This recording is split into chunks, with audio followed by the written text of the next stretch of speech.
Basically you see and observe normally ఒక చిన్న పిల్లవాడి దగ్గర నుంచి అప్ టు సర్టెన్ ఎక్స్టెంట్ ఎవరికైనా సరే జీవితంలో ఒకటే ఒకటి ఎదురు చూస్తూ ఉంటారు ఇంటర్నల్‌గా. అదేంటంటే ఎంకరేజ్‌మెంట్ అండ్ మోటివేషన్. ఇప్పుడు పిల్లలు తీసుకోండి, స్కూల్ గోయింగ్ చిల్డ్రన్ తీసుకోండి. వాళ్ళు ఏదైనా ఒక చిన్న పని చేశారనుకోండి, మనం ఎంకరేజ్ చేస్తే వాళ్ళ యొక్క లెవెల్ వేరే విధంగా ఉంటుంది.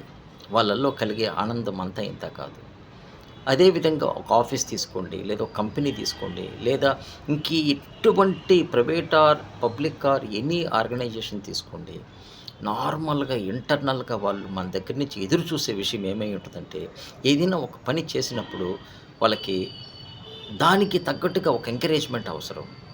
ఎక్కడైనా వర్క్ సరిగ్గా చేయక, డీమోటివేట్ అయ్యి, ఏం చేయాలో అర్థం గాక, డిసప్పాయింట్‌మెంట్‌లో ఉన్న వాళ్ళకి మోటివేషన్ అవసరం. ఎప్పుడైతే మనము మీరు ఫ్యామిలీ తీసుకోండి, హస్బెండ్ అండ్ వైఫ్. హస్బెండ్ వైఫ్‌ని ఎంకరేజ్ చేయడం, వైఫ్ హస్బెండ్‌ని ఎంకరేజ్ చేయడం. ఒక ఆఫీసు, ఒక ఆర్గనైజేషన్ ఏదైనా సరే, ఒక చిన్న ఎంకరేజ్‌మెంట్‌తో ఎన్నో అవాంతరాలన్నీ తొలగి, ఒక మంచి ఎన్విరాన్మెంట్‌ని క్రియేట్ చేసినోళ్ళమవుతాం. కానీ ఎంకరేజ్‌మెంట్ అనేది గూడా ఒక చిన్న విషయం ఏందంటే, ఎప్పుడు పడితే అప్పుడు ఎంకరేజ్ చేసినా గూడా పక్కనోళ్ళు దాన్ని యాక్సెప్ట్ చేయరు.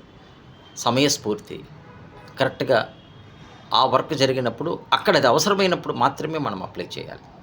అప్పుడే మనము దానికి సరైన న్యాయం చేసినోళ్ళమవుతాం. డెఫినెట్‌గా వాళ్ళ లైఫ్‌లో ఒక మంచి అద్భుతమైన ఒక చేంజ్ ఒస్తుంది. ఇంకా పని ఒత్తిడి తొలగి వర్క్ ఎఫర్ట్స్ ఫలితాలు కూడా మల్టిప్లై అవుతాయి. Thank you very much.